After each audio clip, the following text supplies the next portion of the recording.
Asini roha madihamu dohot dame nasia debata amata dosian anakna Tuhan Yesus Kristus dohatai.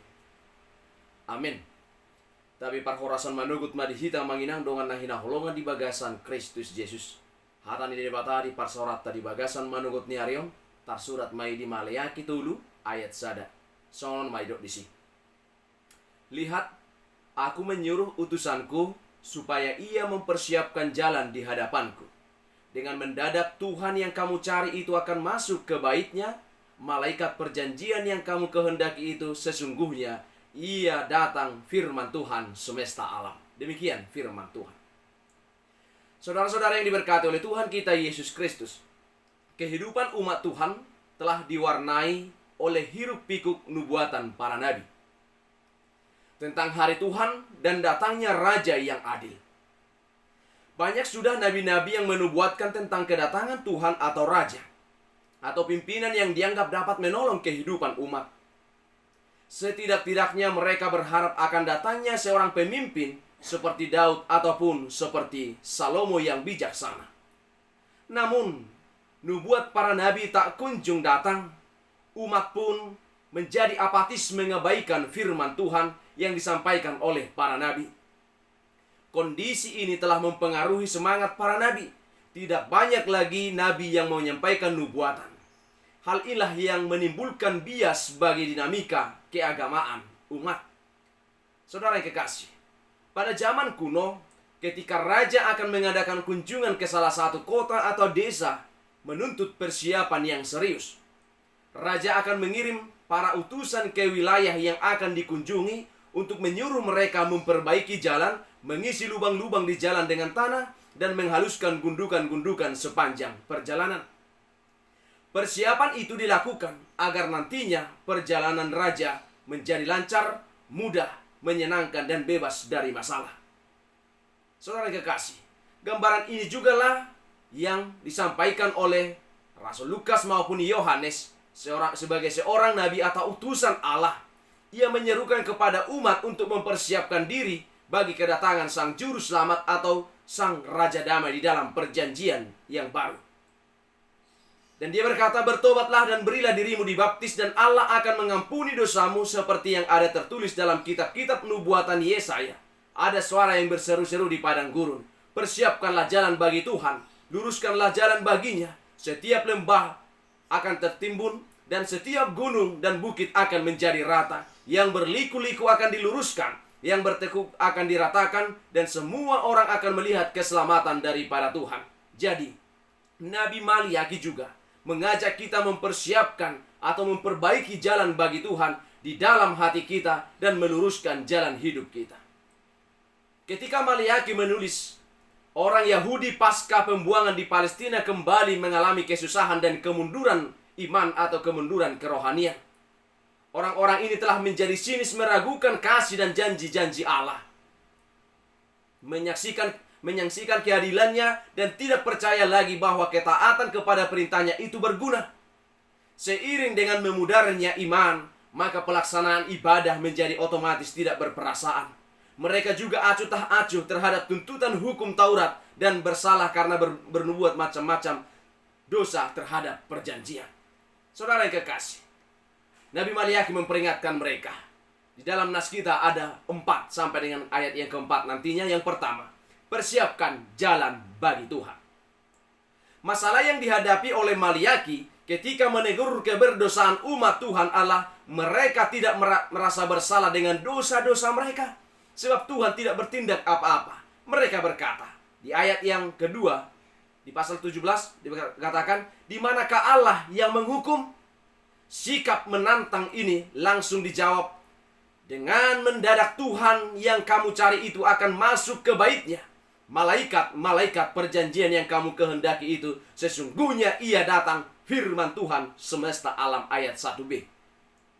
Tuhan menjawab ketidakpercayaan umat itu melalui Maliaki dengan menekankan kepastian kedatangan Sang Mesias. Sebelum ia datang, ia akan mengutus seorang untuk membuka jalan. Nubuat ini digenapi ketika Yohanes Pembaptis tampil sebagai pendahulu Yesus Kristus. Saudaraku yang kekasih, Kata mempersiapkan jalan di hadapanku mengandung makna bahwa utusan akan merintis jalan bagi kedatangan Mesias. Mempersiapkan jalan berarti ada seruan untuk bertobat. Maleaki memperhadapkan para imam dan umat itu dengan panggilan kenabian.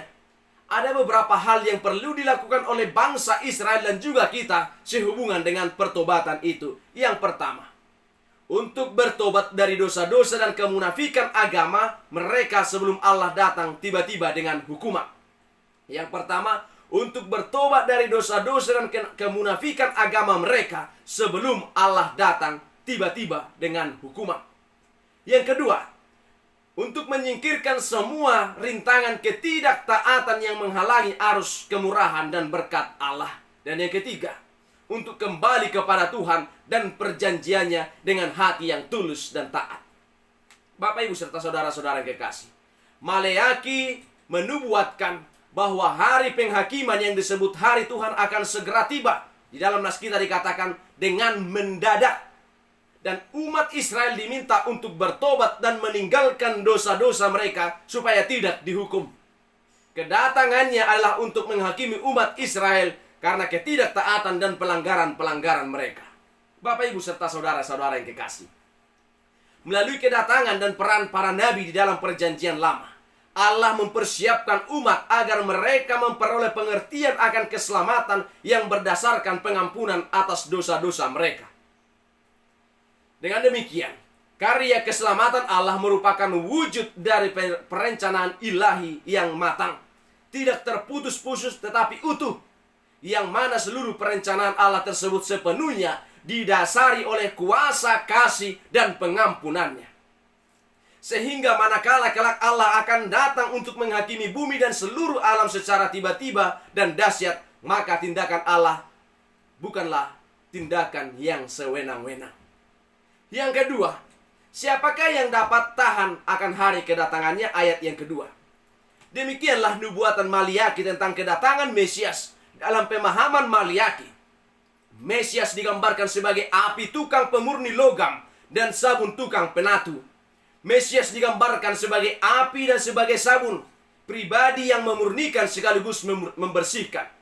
Tugasnya ialah memurnikan sesuatu yang cemar dan membersihkan sesuatu yang kotor. Karena itulah Maleaki berkeyakinan tak banyak orang yang akan tahan terhadap kedatangan Mesias. Bagaimanapun dalam pemahaman Maleaki, kebanyakan manusia adalah pribadi yang cemar, pribadi yang kotor. Maleaki menubuatkan Mesias sebagai api. Api yang dimaksudkan di sini memang bukan api yang menghanguskan, tetapi api yang memurnikan. Dalam pembuatan emas, api dimaksudkan untuk memisahkan antara kotoran yang murni dengan yang lainnya. Dengan api tersebut, tukang pandai emas dapat memisahkan emas yang murni dari logam-logam lainnya. Itulah yang kita maksudkan dengan logam mulia tanpa dicemari oleh logam-logam yang lainnya. Tugas dari api itu bukanlah menghancurkan emas tersebut, sekali lagi tidak. Bukan menghancurkan emas, namun memurnikan emas. Emas sendiri tidak akan musnah dalam nyala api tersebut. Semakin panas nyala api, semakin ketahuanlah mana yang tulen dan mana yang palsu. Maleaki dengan baik menggambarkan Mesias tersebut juga sebagai tukang penatu atau sebagai sabun tukang penatu. Menarik untuk disimak mengapa sabun yang dipilih. Tugas sabun di sini memang membersihkan pakaian. Tugas sabun bukanlah menghancurkan pakaian, tetapi menghilangkan kotoran yang menempel pada pakaian tersebut. Jadi tugas sabun di sini tidaklah membuat warna pakaian semakin kusam atau malah belang-belang. Bahkan ada juga jenis sabun yang menghilangkan warna pakaian, dan sabun yang dimaksud Maleaki bukanlah sabun yang demikian. Tugas sabun di sini adalah menghilangkan noda, tetapi tidak menghilangkan warna pakaian. Persoalannya sekarang adalah, apakah manusia siap untuk dimurnikan dan dibersihkan?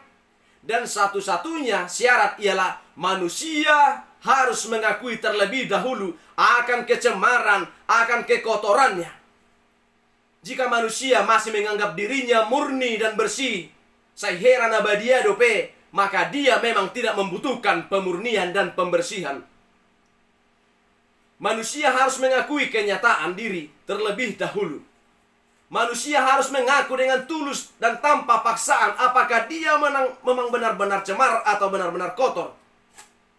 Tanpa pengakuan yang begitu, tentulah dia tidak membutuhkan pemurnian dan pembersihan.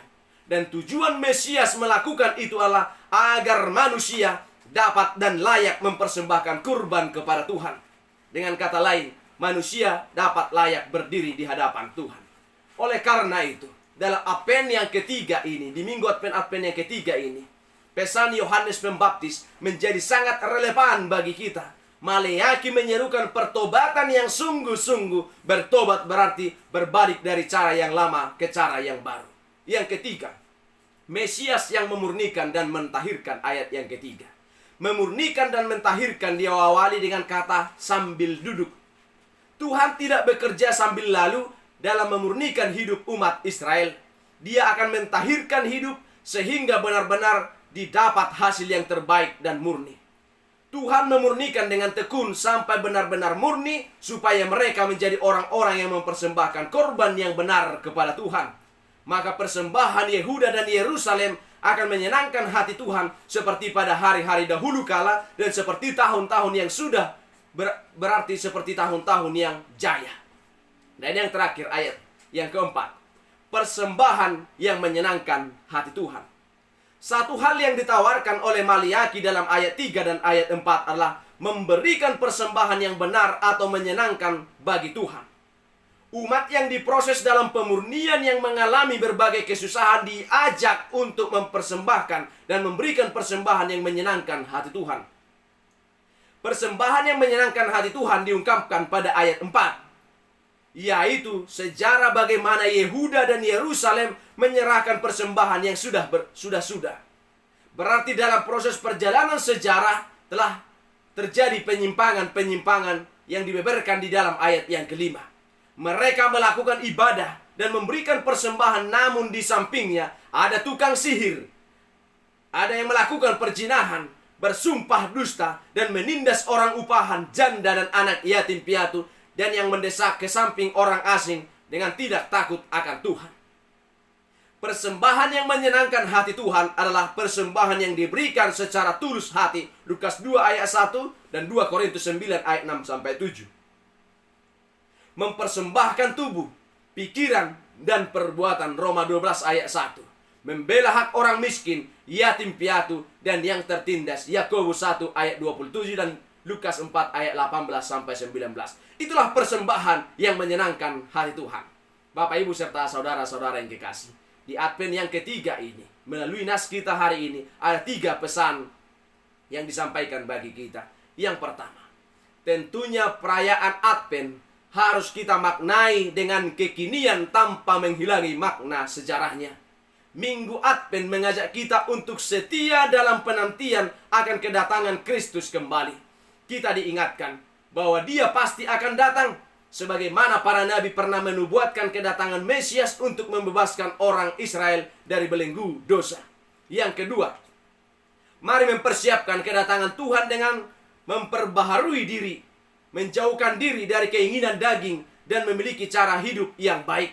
Yang ketiga, berikanlah persembahan yang menyenangkan hati Tuhan di dalam totalitas kehidupan kita. Persembahan yang membuahkan dampak yang besar di dalam masyarakat. Amanginang, firman ini juga berpesan bahwa membersihkan hati, pikiran, tindakan dari hal-hal yang kotor, menghias iman kita dengan perilaku yang santun dan benar, berlatih untuk semakin taat, merupakan proses pemurnian untuk mempersiapkan jalan bagi Tuhan. Selamat mempersiapkan jalan bagi Tuhan. Amin. Thank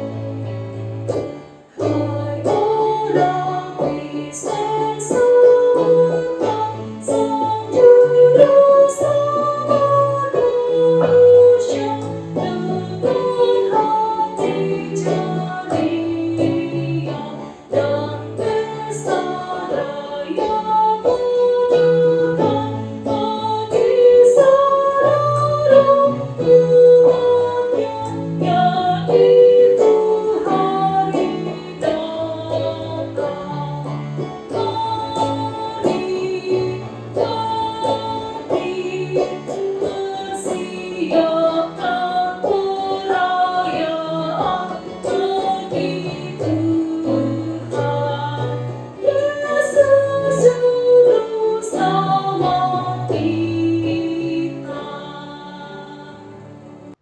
kami yang di surga, dikuduskanlah namamu, datanglah kerajaanmu, jadilah kehendak-Mu di bumi seperti di surga. Berikanlah kami pada hari ini makanan kami yang secukupnya, dan ampunilah kami akan kesalahan kami, seperti kami juga telah mengampuni orang yang bersalah kepada kami. Dan janganlah membawa kami ke dalam pencobaan, tapi lepaskanlah kami daripada yang jahat. Karena Engkau yang punya kerajaan, dan kekuasaan, dan kemuliaan sampai selama-lamanya. Amin.